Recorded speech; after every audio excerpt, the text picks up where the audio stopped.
Hello everyone, আজকে আমরা SSC রসায়নের পঞ্চম অধ্যায় রাসায়নিক বন্ধন শুরু করতেছি। তো আজকে আমরা মেইনলি পড়ব যোজনী, যৌগমূলক, এগুলো নিয়ে। তো চলো শুরু করি। তো প্রথমে আমরা পড়ব যোজ্যতা স্তর কি আর যোজনী ইলেকট্রন কি। যোজ্যতা স্তর আমরা ইলেকট্রন বিন্যাস সম্পর্কে পড়ছি তৃতীয় অধ্যায়ে। হ্যাঁ, বিভিন্ন মৌলের ইলেকট্রন বিন্যাস। তো কোনো মৌলের ইলেকট্রন বিন্যাসে কোনো মৌলের ইলেকট্রন বিন্যাসের সর্ববহিস্থ যে স্তরটা আছে, সর্ববহিস্থ স্তরকে যোজ্যতা স্তর বলে। যোজ্যতা স্তর বলে এবং যোজ্যতা স্তরে যে ইলেকট্রনগুলো থাকে তাদেরকে যোজনী ইলেকট্রন বলে। যোজ্যতা স্তরের ইলেকট্রন সমূহকে যোজ্যতা স্তরের ইলেকট্রন সমূহকে একসাথে লিখতে হবে। ইলেকট্রন সমূহকে কথাটা একসাথে হবে। ইলেকট্রন সমূহকে যোজনী ইলেকট্রন বলে। তো আমরা এই অধ্যায়ে বিভিন্ন বন্ধন সম্পর্কে পড়ব পরের লেকচার থেকে। আজকে বন্ধন নিয়ে পড়ব না। তো যে বন্ধন সম্পর্কে পড়ব, তো বন্ধন গঠনের সময় আমরা দেখব সর্বশেষ শক্তি স্তরের ইলেকট্রনগুলো দিয়েই মেইনলি বন্ধন গঠন হচ্ছে। মানে আমার যোজনী ইলেকট্রন জানা দরকার কেন? কারণ এইটা যদি আমি জানি তাহলে আমি পরে যে বন্ধন গঠন ব্যাখ্যা করতে পারবো। ঠিক আছে? তো যোজনী ইলেকট্রন বন্ধন গঠনে ব্যবহৃত হয়। যোজনী ইলেকট্রন সমূহ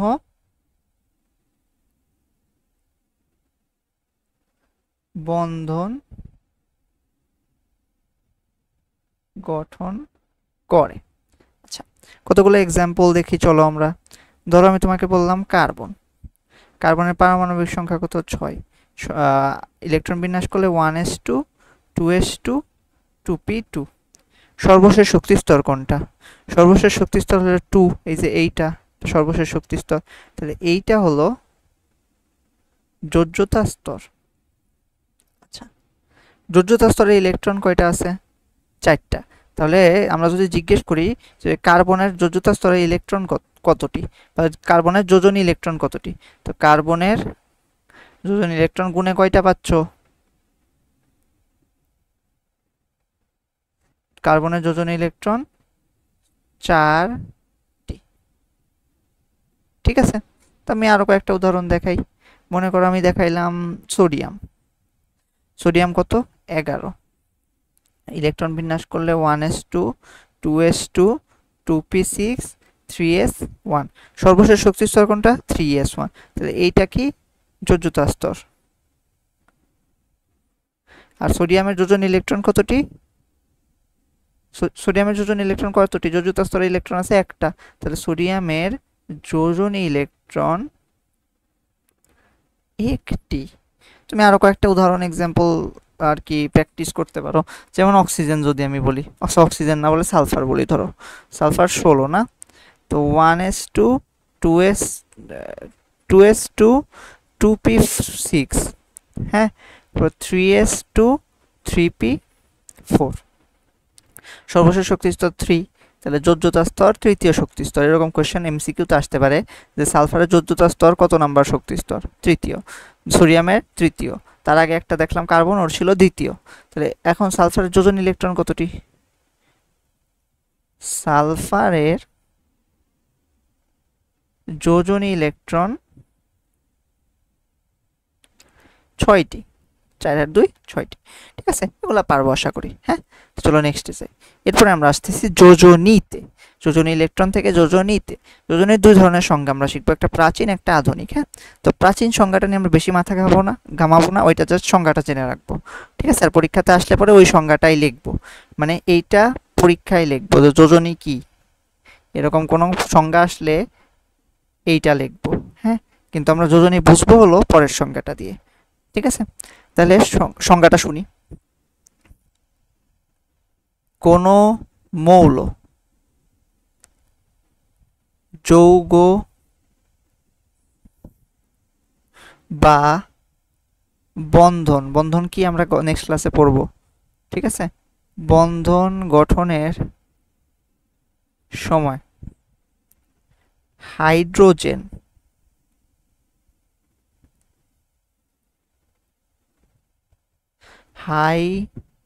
হাইড্রোজেন বা হাইড্রোজেন সমতুল্য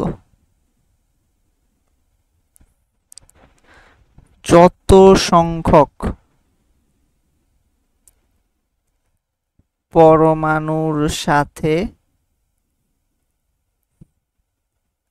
যুক্ত থাকে তাকে ওই মৌলের, মানে প্রথমে যে মৌলটার কথা বলছিলাম, যোজনী বলে। এখন হাইড্রোজেন বা হাইড্রোজেন সমতুল্য যত সংখ্যক পরমাণু, যেমন আমি একটা উদাহরণ দিই, যে তোমাকে মনে করো দিছে NaH, সোডিয়াম হাইড্রাইড, NaH, তাহলে একটা সোডিয়াম কয়টা হাইড্রোজেনের সাথে যুক্ত আছে? একটা হাইড্রোজেনের সাথে যুক্ত আছে, যে একটি সোডিয়াম একটি হাইড্রোজেনের সাথে যুক্ত। তাহলে এইখানে সোডিয়ামের যোজনী কত? NaH এ সোডিয়ামের যোজনী কত হবে? 1 হবে। এক্সাম্পল একটা দিলাম। আচ্ছা, ভালো কথা। এখন হাইড্রোজেন সমতুল্য কারা? হাইড্রোজেনের ইলেকট্রন বিন্যাস যদি আমি করি, তাহলে কি পাবো? 1s1। দেখো তো, 1s1, তার মানে কি এ কি করতে পারবে? একটা ইলেকট্রন ছেড়ে দিতে পারবে, -1 ইলেকট্রন, তাহলে পরে হবে 1s0। আবার একটা ইলেকট্রন গ্রহণও করতে পারবে, +1 ইলেকট্রন, তাহলে হবে 1s2। তাহলে হাইড্রোজেনের সমতুল্য তারাই হবে যারা একটা ইলেকট্রন ছেড়ে দিতে পারে অথবা একটা ইলেকট্রন গ্রহণ করতে পারে। তো একটা ইলেকট্রন ছেড়ে দিতে পারে কারা? গ্রুপ 1 এর পরমাণু সমূহ। তাহলে এটা তাহলে আমি কথাটা যদি একটু লিখি, তারাও লিখে দিই। একটি ইলেকট্রন ত্যাগ, একটি ইলেকট্রন গ্রহণ, এরা কি হবে? হাইড্রোজেন এর সমতুল্য, ঠিক আছে। একটি ইলেকট্রন ত্যাগ করতে পারে কারা বলো তো দেখি? গ্রুপ 1, মানে সোডিয়াম, পটাশিয়াম, রুবিডিয়াম, লিথিয়াম লিখতে ভুলে গেছিলাম, লিথিয়াম, সিজিয়াম, ফ্রান্সিয়াম, এরা। আর একটি ইলেকট্রন গ্রহণ করতে পারে গ্রুপ 17, কারণ এদের শেষ কক্ষপথে দেখবা 7টা করে ইলেকট্রন থাকে। তাহলে অষ্টক পূরণ করতে গেলে, অষ্টক কি নেক্সট ক্লাসে আবার বলবো, যদিও আগেও বলা হয়েছে, তো অষ্টক পূরণ করতে গেলে একটা ইলেকট্রন লাগে, সেই কারণে এরা করে কি একটা ইলেকট্রন গ্রহণ করতে পারে। মানে ক্লোরিন, ফ্লোরিন, ব্রোমিন, আয়োডিন, এই 4টা লিখলেই হবে। মানে এরা হলো হাইড্রোজেনের সমতুল্য, এরা হলো হাইড্রোজেনের সমতুল্য। তাহলে যদি এরা হাইড্রোজেনের সমতুল্য হয়, তাহলে দেখো আমি কি বলতে চাচ্ছি। মনে করো তোমাকে জিজ্ঞেস করলো HCl, আচ্ছা HCl না দিই, MgCl2, এখানে ম্যাগনেসিয়ামের যোজনী কত? দেখো, একটা ম্যাগনেসিয়াম কয়টা ক্লোরিনের সাথে যুক্ত আছে? দুইটা না, একটা ম্যাগনেসিয়াম 2টা ক্লোরিনের সাথে যুক্ত আছে। তাহলে ম্যাগনেসিয়ামের যোজনী কত হবে? 2 হবে। ম্যাগনেসিয়ামের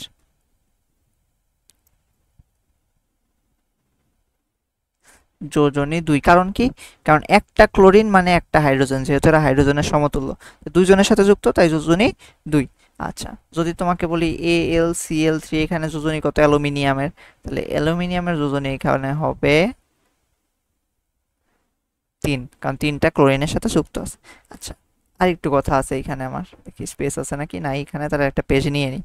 মনে করো তোমাকে দিল Al2O3, এ অ্যালুমিনিয়াম এর যোজনী কত? কিভাবে করতে পারি আমরা এটা বলো তো? যোজনী কেমনে বের করব?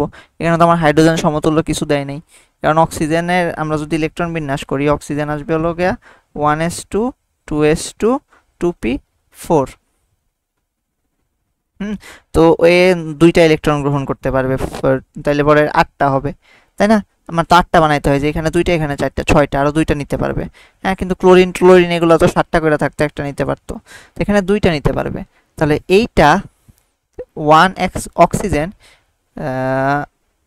1 oxygen is equivalent to 2 hydrogen, মানে 2টা হাইড্রোজেনের ইকুইভ্যালেন্ট টু, এটা মানে সমতুল্য, সমতুল্য, ইংলিশে বলে ইকুইভ্যালেন্ট টু, ইকুইভ্যালেন্ট টু 2টা হাইড্রোজেনের সমতুল্য। তাহলে এক 2টা অ্যালুমিনিয়াম, বুঝো, 2টি অ্যালুমিনিয়াম 3টি অক্সিজেনের সাথে যুক্ত, যুক্ত মানে বন্ধন গঠন করছে, কালকে বুঝাবো বন্ধন গঠন কিভাবে হয়।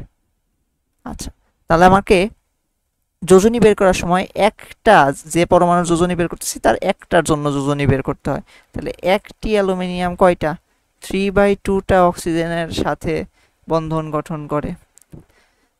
একটা অক্সিজেন ইজ ইকুইভ্যালেন্ট টু 2টা হাইড্রোজেন, তাহলে 3/2টা অক্সিজেন ইজ ইকুইভ্যালেন্ট টু 3/2 এর সাথে গুণ হবে 2, একের সাথে 3/2 গুণ হইলো, তাহলে এই পাশেও 3/2 গুণ হবে, তাই না? একের সাথে তুমি 3/2 গুণ দিছো, তাহলে এই পাশে তো 3/2 গুণ দিবা। ঠিক আছে, এটা যদি আমি আর ঐকিক নিয়মে লিখি যে একটি অক্সিজেনের সমতুল্য 2টি হাইড্রোজেন, সুতরাং 3/2টি অক্সিজেনের সমতুল্য 3/2 গুণ 2টি হাইড্রোজেন। তো ওইটাকে আমি জাস্ট এভাবে সহজভাবে লিখলাম। তাহলে কত হয়, 3 হাইড্রোজেন। তাহলে অ্যালুমিনিয়ামের যোজনী কত,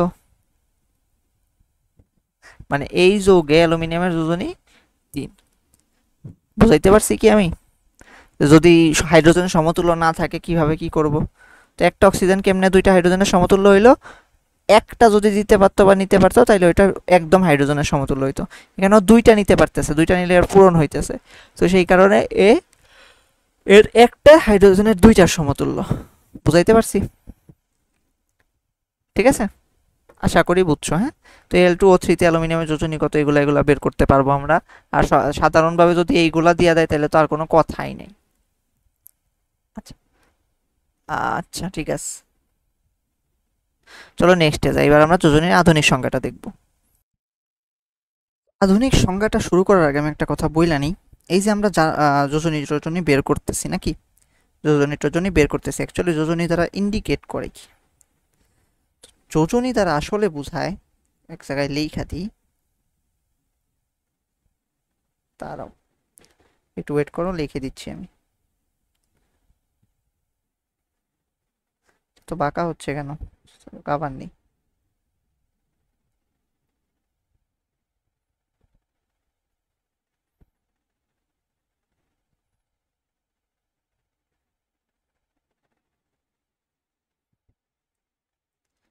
যোজনী দ্বারা আসলে কি বোঝায়, যোজনী দ্বারা বোঝায় একটি মৌল কতগুলো বন্ধন গঠন করতে পারে,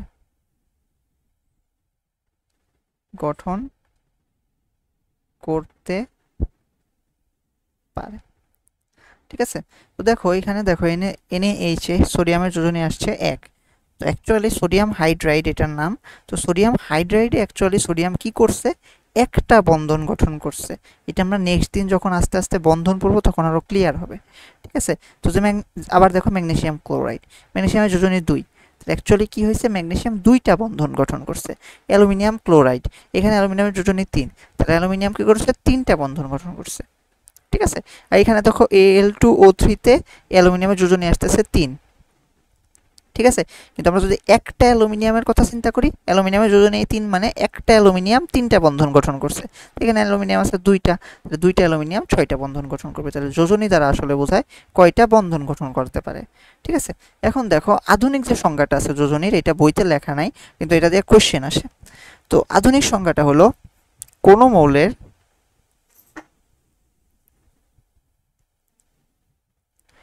সর্বশেষ শক্তি স্তরে যতগুলো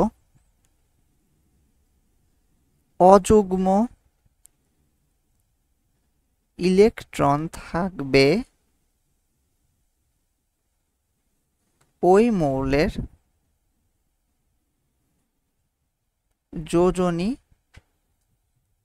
তত হবে। ঠিক আছে, এখন দেখো ওই মৌলের যোজনী তত, তার মানে কি ওই মৌল ততগুলা বন্ধন গঠন করতে পারবে, তাই না?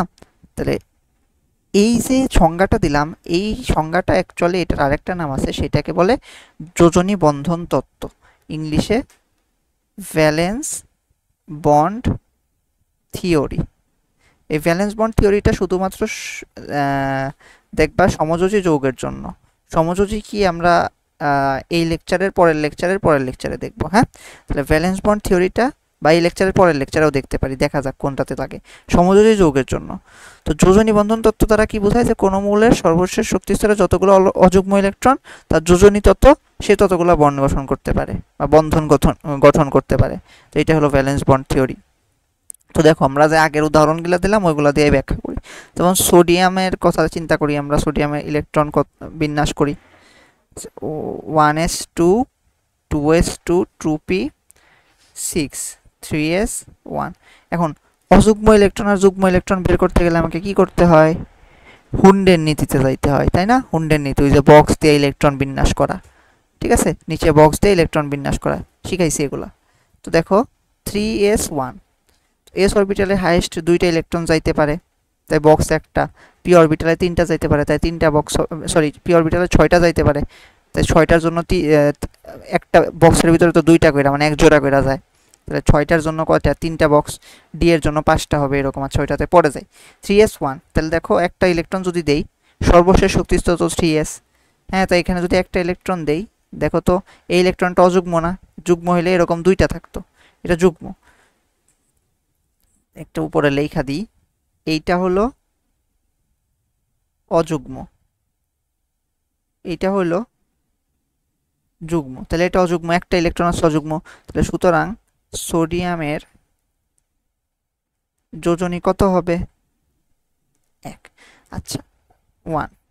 এবার দেখো ক্লোরিনেরটা ব্যাখ্যা করতে চাই আমরা। ওই যে আমরা একটু আগে বললাম না যে ক্লোরিন ও গ্রুপ 17 এর গুলা হইলো কিসের সমতুল্য, হাইড্রোজেনের সমতুল্য। তো চলো ক্লোরিনেরটা একটু ব্যাখ্যা করি। ক্লোরিনের ইলেকট্রন বিন্যাস 17, পারমাণবিক সংখ্যা 17, ইলেকট্রন বিন্যাস হবে 1s2 2s2 2p6 3s2 3p5, সর্বশেষ শক্তিস্তর 3। ঠিক আছে, তাহলে আমরা 3 এর জন্য অযুগ্ম ইলেকট্রন বের করব, কারণ সর্বশেষ শক্তিস্তর অযুগ্ম ইলেকট্রন সংখ্যা মানেই যোজনী। তো দেখো পি এর জন্য তিনটা বক্স, এস এর জন্য দুইটা, সরি একটা। দেখো ইলেকট্রন দিতে হয় কিভাবে, একটা অরবিটালে দেওয়ার সময় এসে তো দুইটা গেছে, জোড়া পূরণ কইরা, মানে প্রথমে অযুগ্ম সবগুলা দিয়া নিতে হয়, তারপরে যুগ্ম বানাইতে হয়। এখন এখানে ইলেকট্রন আছে এই দুইটা, তো অযুগ্ম একটা দিলাম আর একটা বাকি, দিয়ে দিই দুইটা।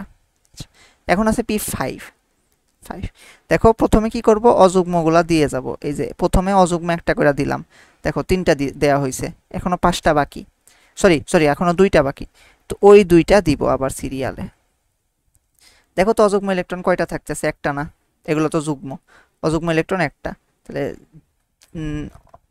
অযুগ্ম ইলেকট্রন একটি। এখানে অযুগ্ম ইলেকট্রন কয়টি, অযুগ্ম ইলেকট্রন একটি। সুতরাং ক্লোরিনের যোজনী কত, 1। মিলছে? দেখো তো, এখন যদি আমি হাইড্রোজেনেরটা বুঝাই তাহলে দেখো সব ক্লিয়ার হয়ে যাবে।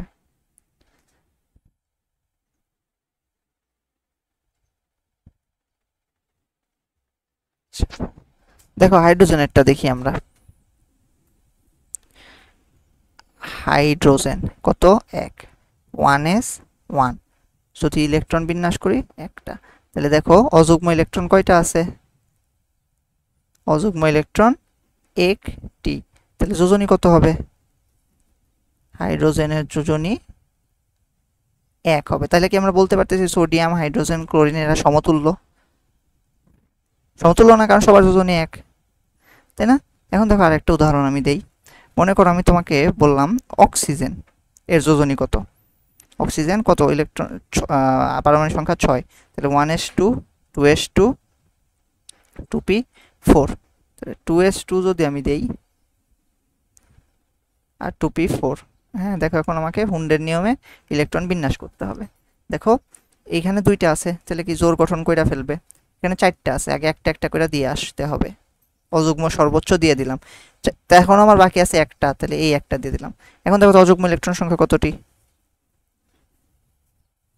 অযুগ্ম ইলেকট্রন 2টি, সুতরাং যোজনী কত, 2, যোজনী 2।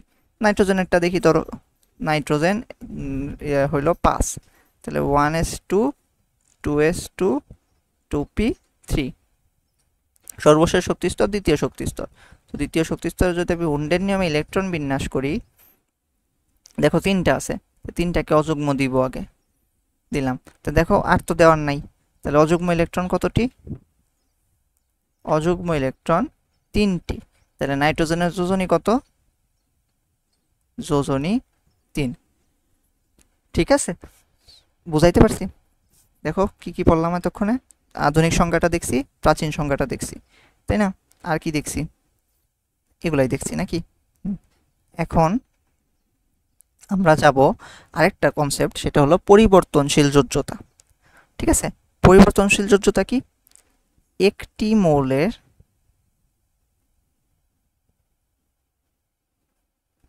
যোজ্যতা যোজনী একই কথা, এটা বলতে সম্ভবত ভুলে গেছিলাম, যোজ্যতা যোজনী একই কথা।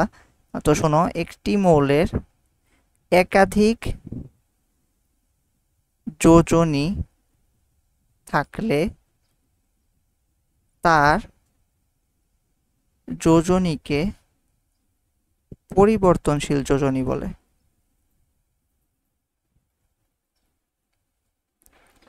পরিবর্তনশীল যোজনী বলে।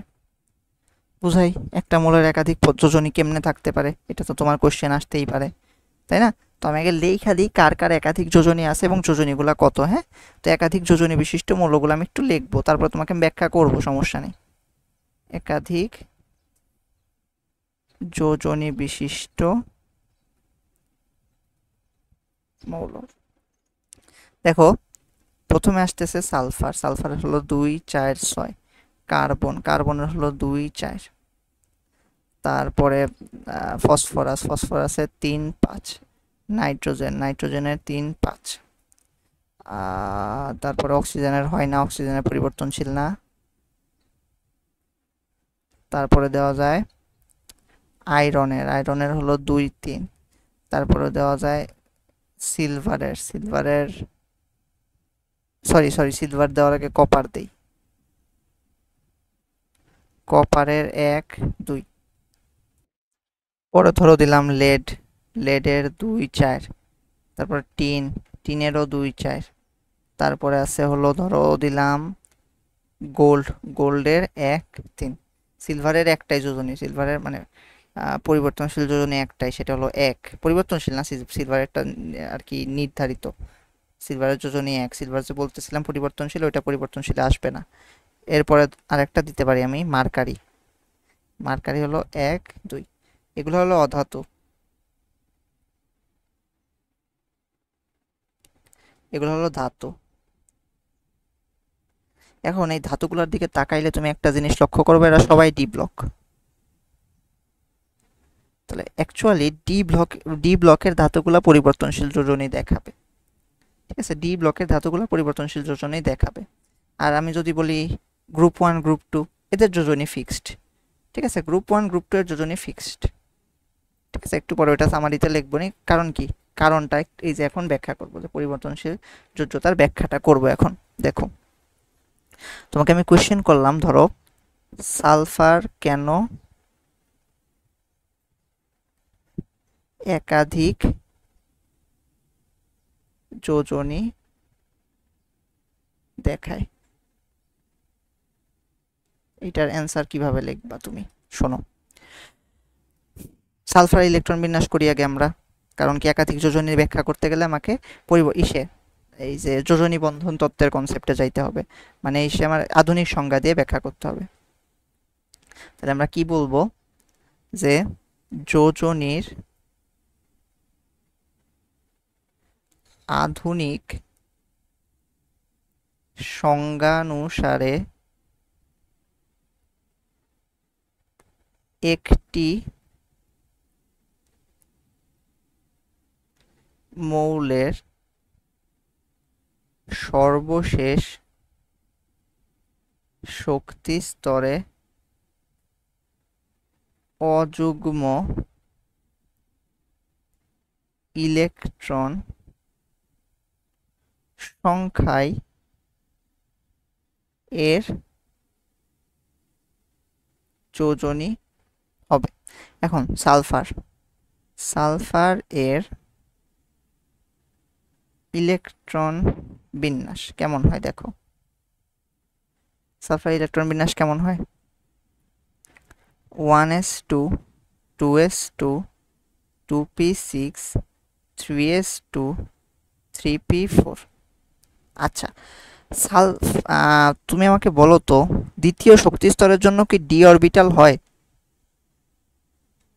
দ্বিতীয় শক্তি স্তরের জন্য কি ডি অরবিটাল হয়?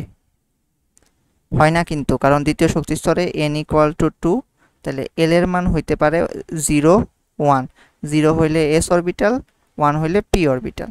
কিন্তু n = যখন 3 হচ্ছে তখন l এর ভ্যালু কিন্তু 0 1 2 হয়, তাহলে s p d তিনটাই হইতে পারে। তাহলে দেখো সালফারের ইলেকট্রন বিন্যাসে আমরা s 3s দিলাম 3p দিলাম, এরপর ইলেকট্রন যাওয়ার কথা কিন্তু 4s আমরা জানি 4s এ যাওয়ার কথা ইলেকট্রন বিন্যাসের নিয়ম অনুসারে আমরা জানি। কিন্তু সালফারের কি একটা 3d ফাঁকা থাইকা যাইতেছে না? যদি আমি কক্ষপথের কথা চিন্তা করি, ইলেকট্রন কোথায় যাইতেছে সেটা চিন্তা না করে, তাহলে একটা 3d অরবিটাল ফাঁকা থাইকা যাইতেছে না, 3d 0। তো দেখো এটাকে আমি এইভাবে লিখব, বুঝাইতে পারছি? 3d 0টা কেন দিলাম আশা করি বুঝছি। কারণ আমি যদি শুধুমাত্র কক্ষপথের সিরিয়াল বিবেচনা করি তাহলে কি 3d তে একটা মানে 3d একটা ফাঁকা থাইকা যাইতেছে, যদিও ইলেকট্রন কিন্তু আগে 4s এই যাবে, হ্যাঁ সেটা ব্যতিক্রম। ওই যে আমরা n+l এর মান কি জানি আফবাউ নীতিতে পড়ছিলাম, কিন্তু এইখানে আমরা 3d একটা সিরিয়াল অনুযায়ী ভাবলে 3d একটা কক্ষপথের ফাঁকা থেকে যাইতেছে তৃতীয় শক্তি স্তরে, তাই না? তো এখন দেখো কি হয় যদি আমি ইলেকট্রন বিন্যাস করি হুন্ডের নিয়মে। দেখো এখানে 2টা আছে, জোর বানিয়ে দিচ্ছি, এখানে 4টা আছে, 1টা 2টা 3টা, এই যে একটা দিয়ে দিলাম, ভালো কথা। এখন দেখো এটা এই বক্সের ভিতরে হবে, যাই হোক 2টা অযুগ্ম ইলেকট্রন, তাহলে এখানে অযুগ্ম ইলেকট্রন সংখ্যা 2। তাই এই অবস্থায় সালফারের যোজনী কত? 2। এখন যোজনী কেমনে বাড়তে পারে সেটা আমরা দেখব, চলো। আমরা শুনো যে যখন একটা বন্ধন গঠন হয়, একটা মৌল আর একটা মৌলের সাথে অ্যাড হয়, তখন হয় কি জানো, কিছু পরিমাণ শক্তি নির্গত হয়। আবার কোনো মৌলের উপর যদি মনে করো সূর্যালোক পড়তেছে, সূর্যালোকও তো একটা শক্তির উৎস, তো ওইখান থেকেও শক্তি কোনো মৌল পাইতে পারে। হ্যাঁ, আবার ধরো তুমি তাপ দিতেছো কোনো ক্ষেত্রে, তো তাপ দিলে পরেও শক্তি দিতেছো তুমি আসলে মৌলকে। তো মৌল যখন এই শক্তি, ওই যে আমি প্রথমে বললাম যে একটা শক্তি উৎপন্ন হয় বন্ধন গঠনের সময়, ওই শক্তিগুলো শোষণ কইরা মৌল কি করতে পারে, এই যে দেখো জোড়ায় বাঁধা ইলেকট্রন আছে না, এই জোর বাঁধা ইলেকট্রনগুলোকে সে লাফ দিয়ে অন্য জায়গায় সরাইয়া দিতে পারে, এই জোর বাঁধা ইলেকট্রনগুলোকে সে সরাইয়া দিতে পারে। ঠিক আছে, মানে এই যে জোর বাঁধা ইলেকট্রন আছে, এটাকে তুমি শক্তি দিতেছো, জোড়া সুইটা এটা যায়া ফাঁকা অরবিটালে বসবে, তাই জন্য কি তার ফাঁকা অরবিটাল থাকতে হবে, তো এই জন্য আমরা 3d দিছি, কারণ দেখো এস এর কিন্তু ফাঁকা অরবিটাল আছে। ঠিক আছে, তাহলে এস পরমাণু শক্তি শোষণ করে এর একটি ইলেকট্রনকে, দেখো 3p তেও একটা জোর বাঁধা ইলেকট্রন আছে, 3s এও একটা জোর বাঁধা ইলেকট্রন আছে। এখন কোন জোর বাঁধা ইলেকট্রনটাকে সরাবে?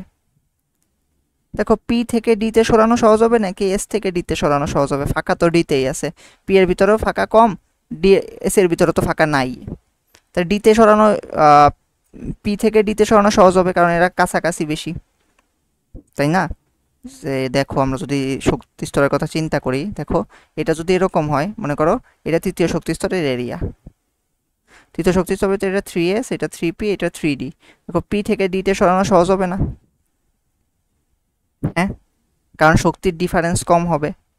তো এই কারণ যত কম শক্তিতে সরাইতে পারবা, মানে সহজে সরানো যাবে পি থেকে, তাহলে প্রথমে কিসে থেকে কিসে নেয়, 3p থেকে 3d তে স্থানান্তর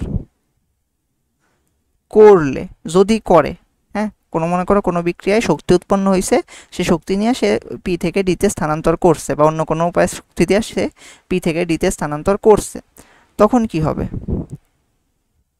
তখন যে এসটা হবে সেটাকে আমরা উত্তেজিত সালফার বলবো, সেই জন্য একটা স্টার দেওয়া হয়। তো এস স্টার কি হবে, 1s2 2s2 2p6, এগুলো সেম থাকবে। 3s2 এটা যেমন ছিল এমনই থাকবে, কিন্তু দেখো এখন এই একটা ইলেকট্রন ওখানে চলে গেছে, তাহলে এখানে কি 3p থেকে একটা কমে যাবে, 3p3, আর 3d তে একটা যায় পৌঁছাবে, 3d1। দেখো 3p3 তিনটা ইলেকট্রন, আর 3d1। এখন দেখো তযুগ্ম ইলেকট্রন কয়টা হয়েছে, 4টা না? বুঝতেছো কেমনে পরিবর্তনশীল যোজনী দেখায়? এখানে অযুগ্ম ইলেকট্রন সংখ্যা 4, তাই এই অবস্থায় সালফারের যোজনী 4। আচ্ছা, নেক্সটে যাই। ধরো হ্যাঁ, sorry, S star, S star যে ছিল মানে উত্তেজিত, প্রথম উত্তেজিত অবস্থা, এটাকে প্রথম উত্তেজিত অবস্থা বলে। তো এস স্টার থেকেও তুমি আরো শক্তি দিলা, এমন একটা বিক্রিয়া হলো যেখানে তুমি অনেক বেশি শক্তি পাইতেছো। তো এস স্টার শক্তি শোষণ যদি করে, করতেই পারে, আরো শক্তি পাইতেছো তুমি ধরো কোথাও একটা উৎস থেকে, করে এস স্টার শক্তি শোষণ করে, দেখো আর একটা জোর বাঁধা ইলেকট্রন আছে 3s এ, এটাকে যদি 3d তে স্থানান্তর করে, একটি ইলেকট্রন 3s থেকে 3d তে স্থানান্তর করলে কি ঘটে, তাহলে এস এখন দ্বিতীয় উত্তেজিত অবস্থায় যাবে, এস ডাবল স্টার। তো এস ডাবল স্টার কি হয়, কি চিহ্ন দিছিলাম, হ্যাঁ, তো দেখো 1s2 2s2 2p6 এগুলো তো সেমই থাকে। 3s এর দুইটা ছিল, একটা সরায় ফেলছে, তাহলে 3s থাকবে এখন 1, 3p তে তিনটা ছিল, তিনটাই থাকবে কারণ d তে সরাইছে, তাই না? এরপরে 3d তে গেল, 3d তে এখন আগে ছিল একটা, আরো একটা আসছে, দুইটা। তো হুন্ডের নিয়মে কি অযুগ্ম অবস্থায় প্রথমে রাখতে হয়, পরে অযুগ্ম দেওয়া হয়ে গেলে যুগ্ম দিতে হয় নাকি? এখন দেখো তো অযুগ্ম ইলেকট্রন কয়টা হয়েছে, একটা, দুইটা, তিনটা, চারটা, পাঁচটা, ছয়টা। এখানে এখন অযুগ্ম ইলেকট্রন সংখ্যা 6টি, তাই যোজনী 6। বুঝাইতে পারছি? তাহলে সালফারের যোজনী কিভাবে 2 4 6 হয় বুঝাইতে পারলাম? দেখো লিখছিলাম আমি 2 4 6 কেমনে হয় বুঝছি, বুঝলে পরে আমরা এখন দুইটা কোয়েশ্চেন, এরকম আরো দুইটা কোয়েশ্চেন অ্যারাইজ করে, ঠিক আছে? কি কি? প্রথম হলো কার্বন কেন পরিবর্তনশীল যোজ্যতা দেখায়। আরেকটা কোয়েশ্চেন হইতে পারে ফসফরাস কেন পরিবর্তনশীল যোজ্যতা দেখায়। ঠিক আছে, কার্বনেরটা ফসফরাসেরটা আমি জাস্ট এত বড় করে না লেখা শর্টে ব্যাখ্যা করে দিই। হ্যাঁ,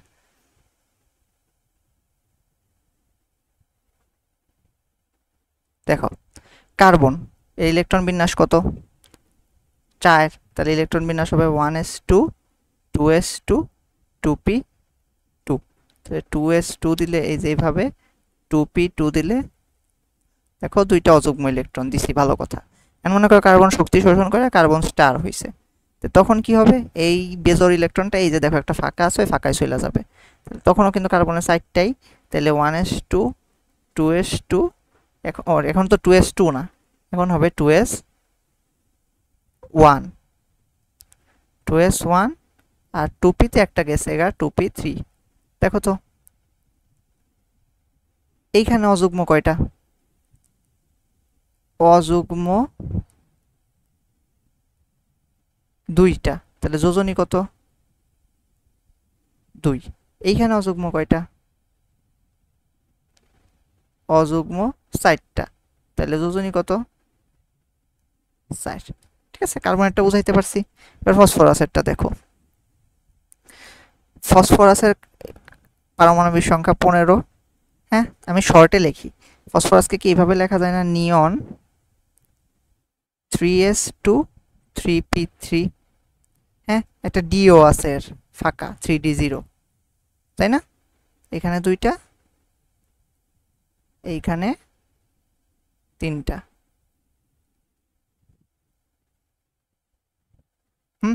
এখন এই একটা ইলেকট্রন কি করবে, এখানে চলে যাইতে পারে। যদি পি স্টার নেই তাহলে কি হইতে পারে, নিয়ন 3s1 হয়ে যাইতে পারে 3d1 হয়ে যাইতে পারে, তাহলে 3s1 3p3 3d1 1 2 3 4 5। দেখো এখন অযুগ্ম কয়টা অযুগ্ম 5টা, তাহলে যোজনী কত 5। এইখানে অযুগ্ম কয়টা 3টা, তাহলে যোজনী কত 3। বুঝাইতে পারছি? এখন কিছু কোশ্চেন আছে আরো, এটা একটু অ্যাডভান্স আন্ডারস্ট্যান্ডিং এর জন্য। অক্সিজেন কেন পরিবর্তনশীল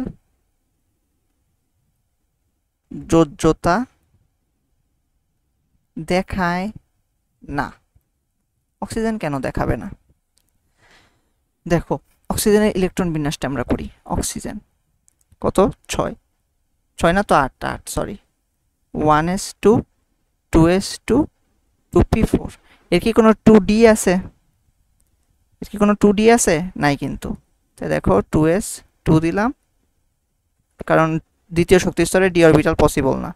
4টে ইলেকট্রন, প্রথমে 3টা অযুগ্ম দিয়ে দিব, আরো একটা বাকি, ওইটাকে যুগ্ম বানিয়ে দিব। দেখো এখানে অযুগ্ম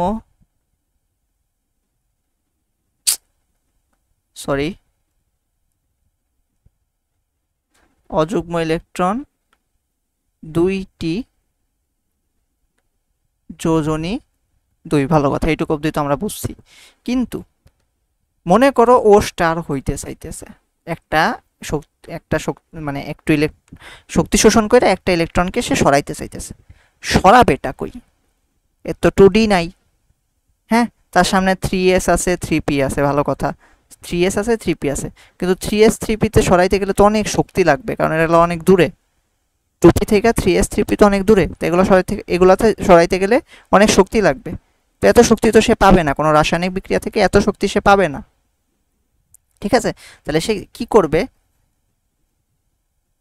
যেহেতু অক্সিজেনের জন্য কোনো ফাঁকা অরবিটাল আছে, আসলে এভাবে না লিখি, মনে করো 3s 3p 3s 3p এগুলো তো ফাঁকাই আছে, তাহলে ভাই এইগুলাতে ইলেকট্রন যাবে না কেন, তাই না? কোশ্চেন তো এরকমও হইতে পারে তোমাদের। তো অক্সিজেনের জন্য নিম্ন শক্তি ব্যবধান সম্পন্ন, নিম্ন শক্তির, বা নিম্ন না লিখে অল্প লিখি, অল্প শক্তির ব্যবধান সম্পন্ন কোনো অরবিটাল ফাঁকা নেই যেখানে সে ইলেকট্রন স্থানান্তর করতে পারবে। উচ্চ শক্তিগুলোতে কিভাবে তাহলে স্থানান্তর সম্ভব না? সম্ভব, কিন্তু অনেক শক্তি লাগবে। এত শক্তি তো তুমি নর্মাল কোনো রাসায়নিক বিক্রিয়া থেকে বা রাসায়নিক কোনো বন্ধন গঠনের সময় পাবা না। তো সেই স্থানান্তর করতে তাই সেই কারণে বলা যায় যে নিম্ন অল্প শক্তির ব্যবধান সম্পন্ন কোনো অরবিটাল ফাঁকা নাই যেখানে সে ইলেকট্রন স্থানান্তর করতে পারবে। বুঝতে পারছি? তো এই কারণে অক্সিজেন পরিবর্তনশীল যোজ্যতা দেখায় না। বুঝতে পারছি? এখন তুমি বলতে পারো, হ্যাঁ যে ভাইয়া আপনি তো লিখছিলেন নাইট্রোজেনের যোজনী 3-5। নাইট্রোজেনের যদি ইলেকট্রন বিন্যাস করি তাহলে আসবে এরকম 1s2 2s2 2p3, এখানে 2টা, এখানে 3টা। তো ভাইয়া এও তো কোনো কাছাকাছি অরবিটাল নাই যে এখানে মানে শক্তি শোষণ করে একটা ইলেকট্রন সরাইতে পারবে। এ কেমনে আর একটা যোজনী দেখাইতেছে? কোশ্চেন আসতে পারে না? হ্যাঁ, কিন্তু এই কোশ্চেনের অ্যান্সারটা আমি তোমার দিতে পারবো না।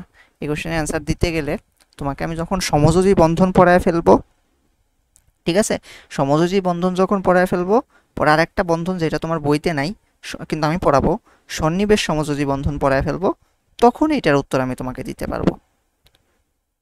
ঠিক আছে, তখন এটার উত্তর আমি তোমাকে দিতে পারবো।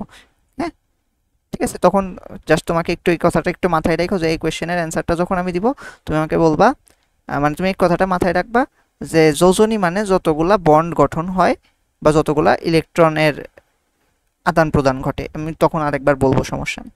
ঠিক আছে, তো আপাতত এইগুলা যেগুলা পড়াইলাম ওগুলো একটু মাথায় রাখো। হ্যাঁ, ঠিক আছে। আর এগুলার জন্য ব্যাখ্যা আমি আলাদা করে দিলাম না। এগুলা এফির জন্য যদি আমি তোমাকে বলি এফি কেমন হয়, আর্গনের পরে 3d6 4s2, তাই না? তো 3d6 দেখো 4s2 তে এইভাবে দিলাম, 6 এ এই যে একটা, এই যে এইভাবে হবে ইলেকট্রন বিন্যাস আসলে। আচ্ছা সরি, আমি একটা মনে হয় কম নিয়ে ফেলছি।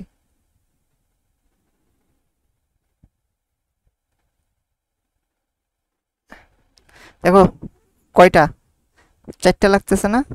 হ্যাঁ, কিন্তু আয়রনের যে স্টেবল অবস্থা, স্থিতিশীল অবস্থা হলো 2 আর 3। ঠিক আছে, আয়রন অনেকগুলো যোজনেই দেখাইতে পারে কিন্তু স্থিতিশীল অবস্থা 2 আর 3, তো সেই কারণে 2 আর 3 দেওয়া হয়েছে। ঠিক আছে, পরিবর্তনশীল যোজ্যতার বিষয়ে তোমরা ইন্টারে উঠলে আরো বিস্তারিত পড়বা, তখন আরো ভালোভাবে বুঝবা। আসলে তোমাদের ক্লাসে অনেক কিছুই বলতে চাইলে পরে বলা যায় না। ঠিক আছে, কারণ আমাকে তখন আর একটা কনসেপ্ট টাইনা বুঝাইতে হয় যেটা তোমার প্রয়োজন নাই। ঠিক আছে, তো আমরা যেগুলো প্রয়োজন আছে ওগুলাই পড়ি। ওকে, আচ্ছা, পরিবর্তনশীল যোজ্যতার ব্যাখ্যা আশা করি পাইছো। চলো এখন আমরা একটা নতুন জিনিস শিখি, সেটা হলো সক্রিয় যোজনী, সুপ্ত যোজনী। কোনো যৌগে কোনো মৌলের কার্যকর যোজনীকে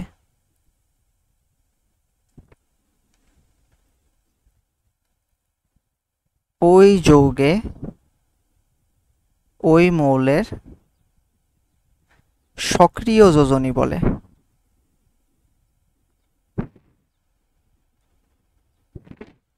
ঠিক আছে, যেমন আমি যদি একটা উদাহরণ দিতে চাই, মনে করি আমি 2টা যৌগ লিখব, PCl3, সরি একটু ঠিক করে লিখি, PCl3 PCl5। এখানে ফসফরাস কয়টা ক্লোরিনের সাথে যুক্ত আছে? 3টা। ক্লোরিন হাইড্রোজেনের সমতুল্য, তাহলে এখানে ফসফরাসের যোজনী কত, মানে কত কাজ করছে? 3। এখানে কত কাজ করছে? 5। তো এই যে যোজনীটা লিখলাম এটা আসলে মূলত সক্রিয় যোজনী। ঠিক আছে, তো সুন্দর করে মুছে আরেকবার লিখি, PCl3 এ ফসফরাস এর যেমন সক্রিয় যোজনী হইল 3, PCl5 ফসফরাসের সক্রিয় যোজনী 5। এবার আসতেছে সুপ্ত যোজনী। কোনো যৌগে কোনো মৌলের সর্বোচ্চ সম্ভাব্য যোজনী, সর্বোচ্চ সম্ভাব্য যোজনী ও সক্রিয় যোজনীর পার্থক্যকে সুপ্ত যোজনী বলে। যেমন দেই আমি, ধরো ফসফরাসের সর্বোচ্চ যোজনী কত সম্ভব আমরা দেখছি 5। PCl3A, আচ্ছা এটা না লেখে আমি কপি করে ফেলি নাকি, সরি, এই যে PCl3 তে ফসফরাসের সক্রিয় যোজনী 3, PCl5 এ 5।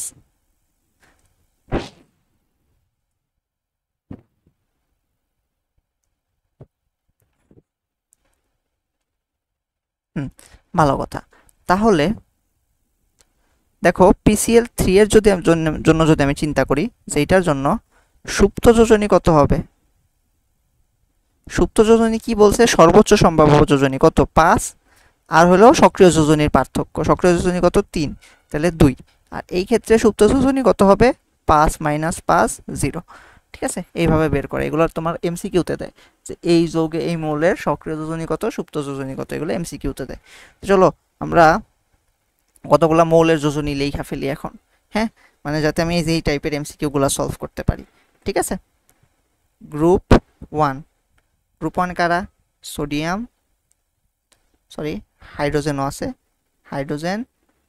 হাইড্রোজেনের পর লিথিয়াম ছিল, লিথিয়াম, সোডিয়াম, পটাশিয়াম, রুবিডিয়াম, এই অবধি জানলেই হচ্ছে। এদের যোজনী 1। গ্রুপ 2, গ্রুপ 2 এর যোজনী, গ্রুপ 2 এ কারা আছে, beryllium, magnesium, calcium, strontium. Calcium অবধি মনে রাখলেই হয়, এই তিনটা থেকেই আসে, এদের যোজনী 2। তারপরে অ্যালুমিনিয়াম, এর যোজনী 3। ঠিক আছে, অ্যালুমিনিয়ামের যোজনী 3। তারপরে গ্রুপ 17 যে আছে, গ্রুপ 17 এ কে কে আছে, ফ্লোরিন, ক্লোরিন, ব্রোমিন, আয়োডিন, এই 4টা মনে রাখলেই হবে, এদের যোজনী 1। অক্সিজেনের যোজনী 2। ঠিক আছে, অক্সিজেনের যোজনী 2, এর তো চেঞ্জ হয় না, আমরা কিন্তু দেখছি, অক্সিজেনের যোজনী 2। এরপরে আমি যদি বলি আর কারটা লিখবো, দাঁড়াও মনে করি, এরপরে আমরা লিখতে পারি গ্রুপ 18 যারা, 18 এর গুলো একটু ব্যতিক্রম, এটা বইতে কোথাও লেখা নাই, কিন্তু শুইনা রাখো, হ্যাঁ। নিয়ন, সরি প্রথমে তো হিলিয়াম, হিলিয়াম, নিয়ন, আর্গন, ক্রিপ্টন, জেনন, রেডন, অর্গানেশন। সাধারণত এদের কোনো যোজনী নাই, মানে এদের যোজনী 0, সাধারণত যোজনী 0। কারণ কি, এরা কোনো বন্ধনই গঠন করে না, মানে আন্ডার নর্মাল সার্কামস্ট্যান্সেস এরা কোনো বন্ধন গঠন করে না, তো সেজন্য এদের সাধারণত যোজনী হয় 0। তাহলে কি নিষ্ক্রিয় গ্যাস সমূহ বন্ধন গঠন করতে পারে? হ্যাঁ পারে, তুমি ইন্টারে উঠলেই দেখবা নিষ্ক্রিয় গ্যাসও বন্ধন গঠন করতেছে, তো এটা আলাদা কথা। তো সাধারণত যোজনী 0, এটা বইতে কোথাও লেখা নেই, আমি বইলা দিলাম। এগুলো তো ছিলই, আর আমরা পরিবর্তনশীল যোজ্যতার পার্টটাও লিখে ফেলি। পরিবর্তনশীল কতগুলো ছিল ওগুলো লেখা রাখি, এক জায়গায় থাকুক। কতগুলো অধাতুর পরিবর্তনশীল যোজ্যতা ছিল, আচ্ছা ওইটা না লিখে খালি এইটুক নেই।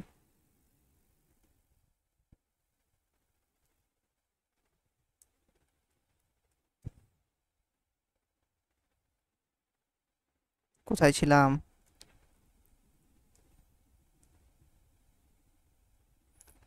এরপরে আমরা ইসের গুলা নিয়ে নিই, সেগুলো একটু দাঁড়াও তো দেখি আমার রেকর্ডিং অন আছে কিনা। হ্যাঁ আছে আছে, তাহলে নেওয়া যায়, সমস্যা নেই।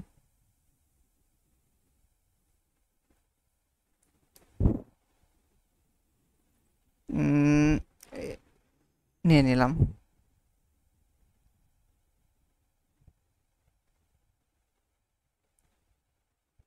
বক্স করে দিই সবগুলাকে, নাকি সবগুলাকে বক্স টক্স করে দিই সুন্দর করে।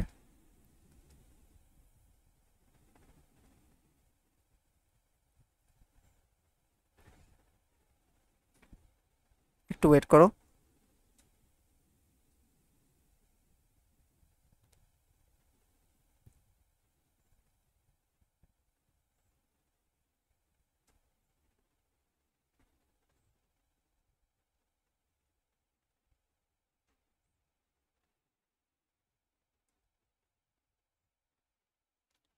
দেখছো, এখন যাদের যোজনী এক,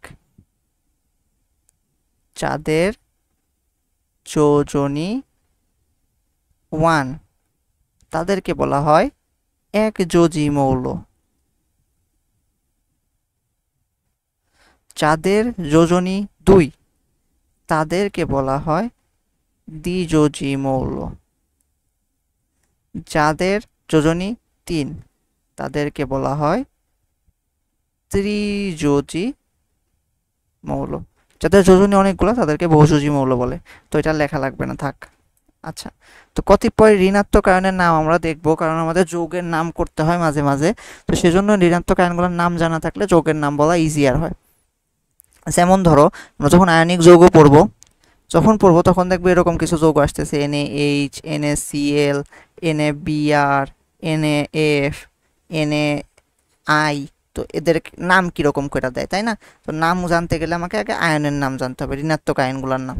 যেমন H যদি মাইনাস থাকে, যেমন সোডিয়াম হাইড্রাইড, H যদি মাইনাস থাকে, দেখো আমি যখন দেখাবো বন্ধন গঠন তখন আরো ভালো করে বুঝতে পারবা। সোডিয়াম থাকে এখানে প্লাস, হাইড্রোজেন থাকে মাইনাস। যখন দেখাবো তখন ভালো করে বুঝবে, আপাতত খালি শুনে রাখো। তো হাইড্রোজেন যখন মাইনাস থাকে এটার নাম হয় হাইড্রাইড, ঠিক আছে? অক্সিজেন যখন 2 মাইনাস থাকে তখন ওইটার নাম হয় অক্সাইড, ঠিক আছে? এরপরে আরো অক্সিজেন যখন O2 2 মাইনাস যদি টাইপের কিছু দেখো, আচ্ছা না এটা থাকে, এটা দরকার নেই, এটা অধ্যায়ের পড়া না, থাক দরকার নেই। আচ্ছা, O2 2 মাইনাসকে আসলেই বলে পারক্সাইড সম্ভবত, হ্যাঁ পারক্সাইড। আর একটা আছে ও মাইনাস, ওইটাকে বলে সুপার অক্সাইড সম্ভবত। ঠিক বলছি না ভুল বলছি আমার খেয়াল আসতেছে না, ওইটা দরকার না, ওইটা দেখবা ইসে আছে, সপ্তম অধ্যায়ে আছে। আচ্ছা বাদ দাও ওইটা, তুমি আরগুলা জেনে রাখো। সেগুলো হলো গিয়া chlorine minus, chlorine minus, fluorine minus, bromine minus, iodine minus. Chlorine মাইনাসকে বলে ক্লোরাইড, ফ্লোরিন মাইনাসকে বলে ফ্লোরাইড, ব্রোমিন মাইনাসকে বলে ব্রোমাইড, আয়োডিন মাইনাসকে বলে আয়োডাইড, ঠিক আছে? যেমন আমি যদি তোমাকে লিখি সোডিয়াম H, এটাকে তুমি বলবা সোডিয়াম হাইড্রাইড। তারপরে তোমাকে ধরো লিখলাম Na2O সোডিয়াম অক্সাইড, তোমাকে লিখলাম NaCl sodium chloride, NaF fluoride, sodium bromide, sodium iodide, ঠিক আছে? এইভাবে মানে ধাতুর নামেরটা ধাতুর নামের মতো, ধাতুর নামের কোনো চেঞ্জ হয় না, ধাতুর নামের সাথে ওই আইড যুক্ত করতে হয়, এটা আমরা আগেও জানি, হ্যাঁ? আচ্ছা, কতিপয় ঋণাত্মক আয়নের নাম আমরা শিখে ফেললাম। এখন দেখো কতগুলো যৌগের কার্যকর আর সুপ্ত যোজনী আমরা এখন গণনা করব। তো চলো আস্তে আস্তে শুরু করি, হ্যাঁ? পরের পৃষ্ঠায় লিখে আমরা এখানে জাস্ট সামারিটা করব। দেখো প্রথমে দিছে PbCl2, সরি PbCl2। লেডের সর্বোচ্চ যোজনী কত? পিবি তো মানে লেড, আমরা মেনলি পিবিটা বের করব। Cl2 তো Cl এর যোজনী তো আমরা জানি 1, তাই না? তো পিবি হলো পিবিটা বের করব আমরা, ঠিক আছে? তো এখানে কারটা বের করবো, এটা অ্যাকচুয়ালি বলা উচিত যৌগ কার্যকর যোজনী কার, এটা হলো পিবির জন্য বের করতেছি। তো আমি প্রত্যেকটার জন্য বলে দিব, সমস্যা নেই। PbCl2, ভালো কথা। তাহলে দেখো লেড 2টা ক্লোরিনের সাথে যুক্ত, তাহলে কার্যকর যোজনী 2, হ্যাঁ। সর্বোচ্চ যোজনী কত? 4, লেডের 4 হয়, দেখে আসো আমি যে পৃষ্ঠায় লিখছিলাম, লেডের সর্বোচ্চ যোজনী 4, এই যে 4, ঠিক আছে? একটু মনে রাখতে হবে, সর্বোচ্চ যোজনী 4, তাহলে সুপ্ত যোজনী কত? 4 - 2, সুপ্ত যোজনী কত হবে? 2, 4 - 2 = 2। তাহলে দেখো এখানে লেডের কার্যকর যোজনী পিবি এর 2, পিবি এর লিখলাম, পিবি এর সুপ্ত যোজনী 2। ঠিক আছে, আচ্ছা 4টা আছে এখানে, তাহলে পিবি এর যোজনী কত হবে? 4 হবে। আর সুপ্ত যোজনী কত হবে? সুপ্ত যোজনী 0 হবে। ওইটার আগে পরের পৃষ্ঠায় দেখালাম না। হ্যাঁ, NH3 3টা হাইড্রোজেনের সাথে যুক্ত, তাহলে N এর যোজনী কত? 3। সুপ্ত যোজনী কত? 2। 5 টোটাল। সোডিয়ামের হাইয়েস্ট হয় 5, 5 থেকে 3টা গেলে 2টা। এখন দেখো N2O5, এটা একটু আমি আলাদা করে দেখাই। N2O5 দেখো অক্সিজেন আছে, অক্সিজেন হাইড্রোজেন সমতুল্য না, কিন্তু আমরা এটা জানি একটা অক্সিজেন সমতুল্য হলো 2টা হাইড্রোজেন। তো দেখো 2টা নাইট্রোজেন আছে 5টা অক্সিজেনের সাথে। ভালো কথা। তাহলে যোজনী বের করতে হয় একটার জন্য, যোজনী বের করতে হয় একটার জন্য। তাহলে একটা নাইট্রোজেন আছে কি 5/2টা অক্সিজেনের সাথে। এখন একটা অক্সিজেন মানে হলো 2টা হাইড্রোজেন। তাহলে কয়টা অক্সিজেন লাগবে আমার? 5/2টা অক্সিজেন মানে হলো 5/2 গুণ 2টা হাইড্রোজেন, মানে কত? 2 আর 2 দেখো কাটাকাটি চলে যায়, 5টা হাইড্রোজেন থাকতেছে। তার মানে আমরা ওইখানে বলতে পারি অ্যাকচুয়ালি যে এক একটা নাইট্রোজেন 5টা করে হাইড্রোজেনের সাথে যুক্ত আছে, সমতুল্য কনসেপ্ট কাজে লাগায়, তাই না? তাহলে এইখানে সোডিয়ামের নাইট্রোজেনের যোজনী 5। ঠিক আছে, নাইট্রোজেনের যোজনী 5, নাইট্রোজেনের সুপ্ত যোজনী 0। এখন H2S আমরা জানি হাইড্রোজেনের 1, তাহলে হাইড্রোজেন নিয়ে আমাদের মাথা কামাইতে হবে না। তাহলে সালফারের দেখো একটা সালফার 2টা হাইড্রোজেনের সাথে যুক্ত, তো যোজনী কত? যোজনী কত? 2, সিম্পল। আবার তাহলে সালফারের সুপ্ত যোজনী কত? হাইয়েস্ট 6, 6 থেকে 2 বাদ দিলে 4। ঠিক আছে, এখানে দেখো সালফারের যোজনী 2টা অক্সিজেনের সাথে আছে, ওই পৃষ্ঠা একটু দেখাই। হ্যাঁ,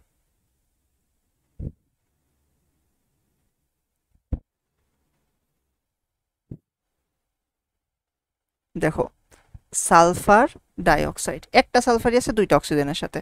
তো দেখো একটা সালফার 2টি অক্সিজেন, দেখো একটা অক্সিজেনকে লেখা যায় কি 2টা হাইড্রোজেন, তাহলে আমরা কি লিখতে পারি না 2 গুণ 2টি হাইড্রোজেন, মানে কি 4টি হাইড্রোজেন। তাহলে কি সালফারের যোজনী কত হচ্ছে? 4। তাহলে যোজনী কত? 4। সুপ্ত যোজনী কত হবে? 4 থেকে 2 বাদ, সরি 6 থেকে 4 বাদ দিলে 2। CuCl একটা ক্লোরিনের সাথে যুক্ত, তাহলে কপারের যোজনী 1। কপারের হাইয়েস্ট যোজনী দেখবা 2 হয়, তাহলে সুপ্ত যোজনী কত? 1। এইখানে কপারের যোজনী হবে 2, কারণ 2টা ক্লোরিনের সাথে যুক্ত। সুপ্ত যোজনী 2 - 2 = 0।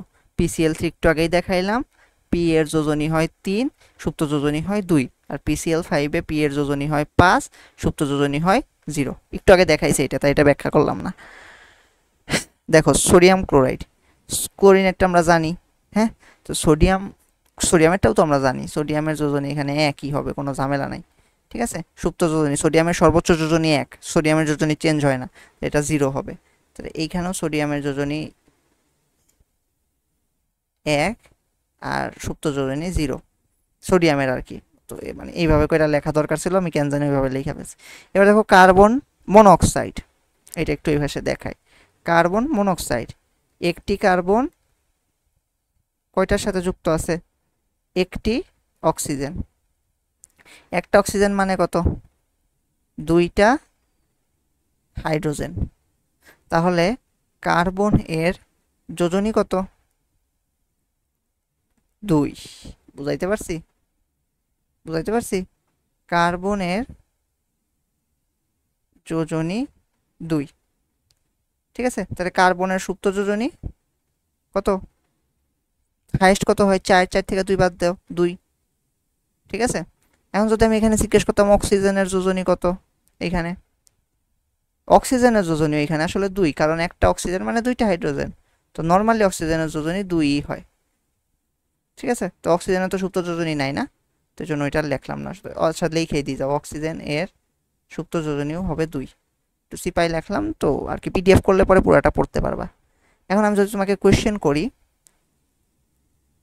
কার্বন ডাইঅক্সাইডে কত, কার্বন ডাইঅক্সাইডে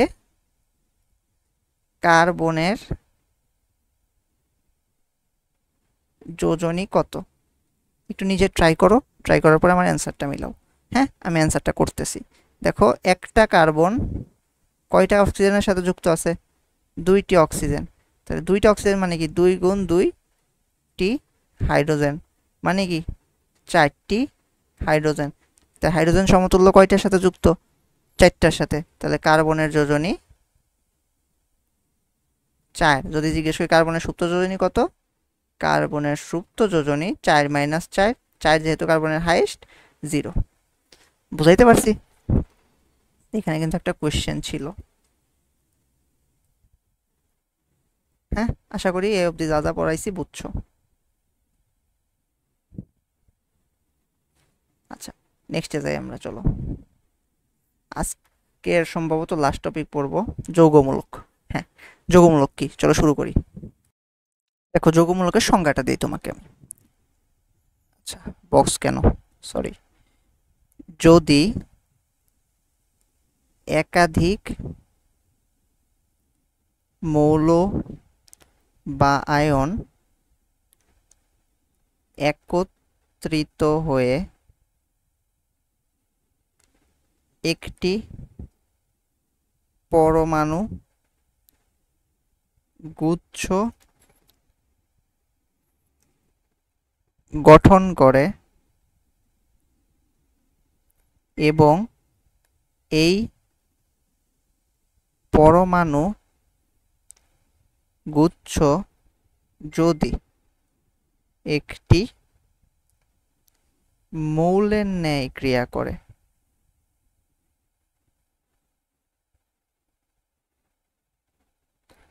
তবে এই পরমাণু গুচ্ছকে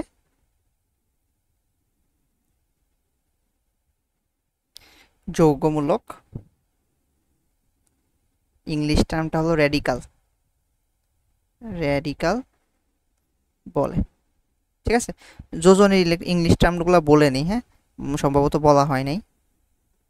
যোজনীর ইংলিশ টার্মটা হলো ভ্যালেন্সি। ঠিক আছে, যোজনীর ইংলিশ টার্মটা হলো ভ্যালেন্সি, ভ্যালেন্সি।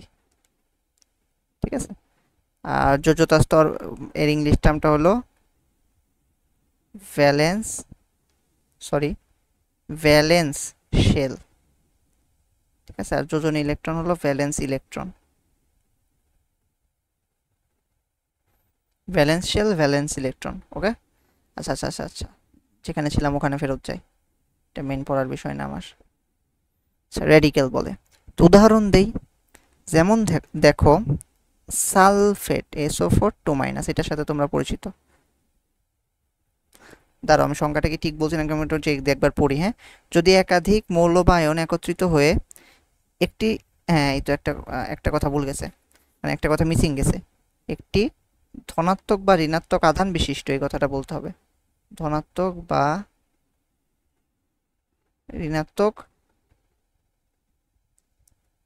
আধান বিশিষ্ট, মানে যদি একাধিক মৌল বা আয়ন একত্রিত হয়ে একটি ধনাত্মক বা ঋণাত্মক আধান বিশিষ্ট পরমাণু গুচ্ছ গঠন করে, যেমন এই যে দেখো সালফেট, তাহলে একত্রিত হইতে হবে একাধিক মৌল বা আয়ন। দেখো একাধিক মৌল বা আয়ন একত্রিত হয়েছে, সালফারের একটা, অক্সিজেনের 4টা, একটি ধনাত্মক বা ঋণাত্মক আধান বিশিষ্ট, এখানে ঋণাত্মক আধান বিশিষ্ট একটা পরমাণু গুচ্ছ, এইটা পুরাটাকে একটা পরমাণু গুচ্ছ গঠন করছে। তো এই পরমাণু গুচ্ছ একটা মৌলের ন্যায় ক্রিয়া করে। তোমরা দেখবা যে যখন বন্ধন পড়াবো সোডিয়াম সালফেট টালফেট এগুলো দেখবা যে এগুলা একাই বন্ধন গঠন করতেছে। ঠিক আছে, যেমন মৌল আমরা জানি কি নর্মালি মৌলসমূহ বন্ধন গঠন করে, যেমন NaCl NaBr, তো এইটাও তুমি দেখবা Na2SO4, তো এরাও বন্ধন গঠন করতেছে, একটা মৌলের ন্যায় আচরণ করতেছে। তো এই মৌলের ন্যায় আচরণ করতেছে যারা, তাদেরকে বলা হচ্ছে যৌগমূলক বা র্যাডিক্যাল। তো চলো আমরা এখন কয়েকটা যৌগমূলকের নাম, সংকেত, ওইটার আধান কত আর হলো যোজনী, এই 4টা জিনিস জেনে নিই। হ্যাঁ দেখো তা যৌগমূলক দেখো 2 ধরনের হইতে পারে, ধনাত্মক আর ঋণাত্মক। তো ধনাত্মক যৌগমূলক অনেক কম আছে, ধনাত্মকগুলো আগে জানি। নাকি? ধনাত্মক প্রথমে আমি তোমাকে দেখাবো যেটা, সেটা হলো অ্যামোনিয়াম। অ্যামোনিয়াম, এটার সংকেত হলো NH4+। হ্যাঁ, এখানে চার্জ কত? চার্জ তো দেখতেই পাইতেছো +1। হ্যাঁ, আর যোজনী কত? যত এর চার্জ তত এর যোজনী হয়। ঠিক আছে, যোজনী 1। ঠিক আছে, এরপর হলো ফসফোনিয়াম। ফসফোনিয়াম, আমি একটু চেক করি আমার রেকর্ডিং অন আছে কিনা। হ্যাঁ আছে, ফসফোনিয়াম। আচ্ছা, ফসফোনিয়াম হলো PH4+। এর যোজনীয়, এর আধানও 1 আর যোজনী হলো 1। এটা যোজনী, এটা আধান, এটা হলো সংকেত, এটা হলো নাম, যৌগমূলকের নাম আর কি। আরেকটা হইতে পারে হাইড্রোনিয়াম। হাইড্রোনিয়াম, এটা হলো H3O+। এরও আধান সংখ্যা +1 আর যোজনী 1। ঠিক আছে, চলো আমরা নেক্সট পেজে যাই, ঋণাত্মকগুলো লিখি। ঋণাত্মক,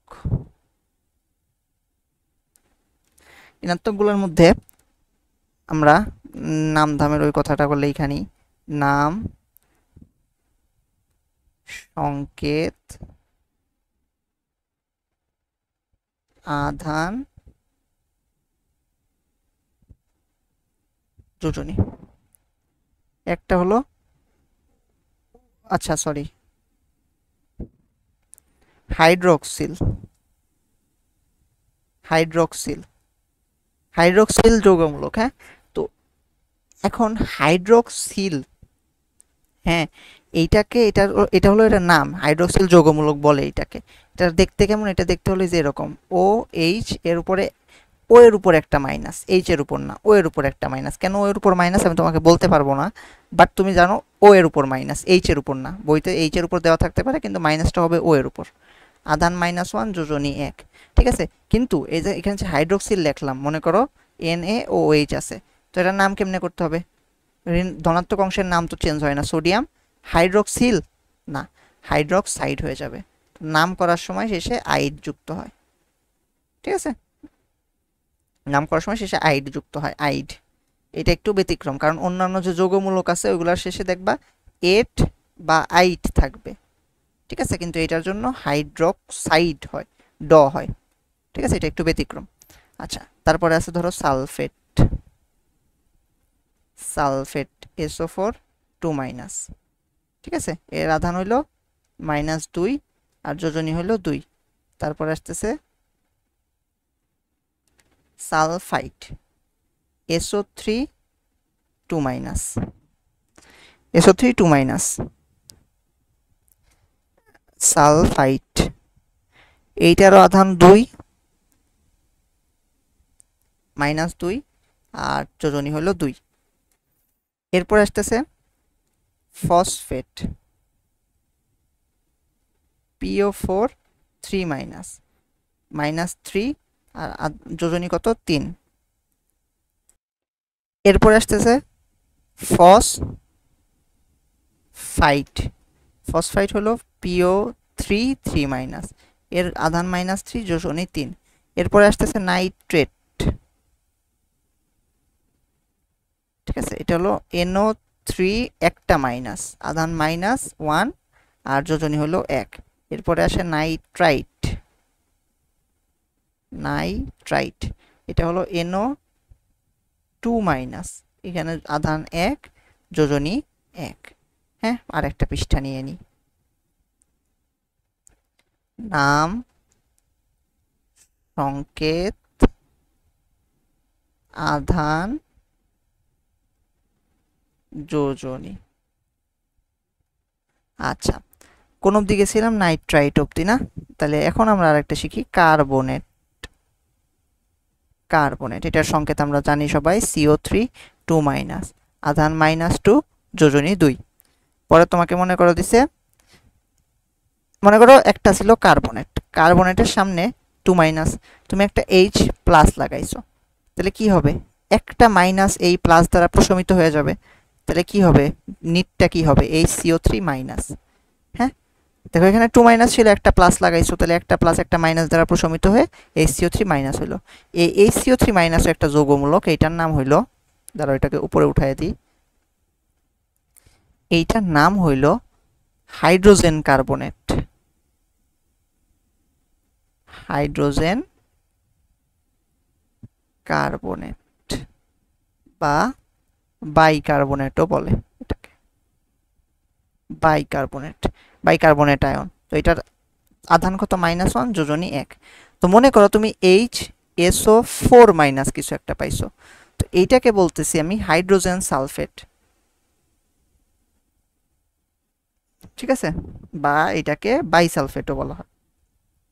তো এর আগে যতগুলা লিখলাম সবগুলোর আগে bye bye bye bye bye bye লাগা আর একটা করতে পারো, আর একটা করে বানাইতে পারো, সরি যোজনী 1, ঠিক আছে। যেমন বাইসালফাইড বানাইতে পারো, বাইসালফাইড বানাইতে পারো, বাইনাইট্রেট বানাইতে পারো, বাইনাইট্রেট হবে না, সরি, কারণ এইখানে একটা মাইনাস আছে, একটা দিয়ে দিলে পরে ওটা নাইট্রিক অ্যাসিড হয়ে যাবে, যেটা বলতেছি NO3 মাইনাস আছে, একটা প্লাস দিলে পরে তো প্লাস মাইনাস তো গেলই গা, HNO3, তখন তো এটার যৌগমূলক থাকতেছে না, একটা যৌগ হয়ে যাচ্ছে। NO2 মাইনাস দিলে HNO2, এটা হলো নাইট্রাস অ্যাসিড, এটা নাইট্রিক অ্যাসিড, এটা ওই যে তৃতীয় অধ্যায়ে, সরি চতুর্থ অধ্যায়ে পড়ানো হয়েছে নাইট্রাস অ্যাসিড কোনটা, নাইট্রিক অ্যাসিড কোনটা, ঠিক আছে। তারপর মনে করো তুমি HPO4 3 মাইনাস আছে, তো আমরা কি দেখতেছিলাম, H দিলে একটা মাইনাস কমে, 2 মাইনাস, হ্যাঁ, এটা হলো বাইফসফেট, আর একটা হইতে পারে বাইফসফাইট। ততগুলো আমি লিখলাম না, কোনো দরকার নেই, তুমি যদি চাও লিখতে পারো, সমস্যা নেই, ঠিক আছে।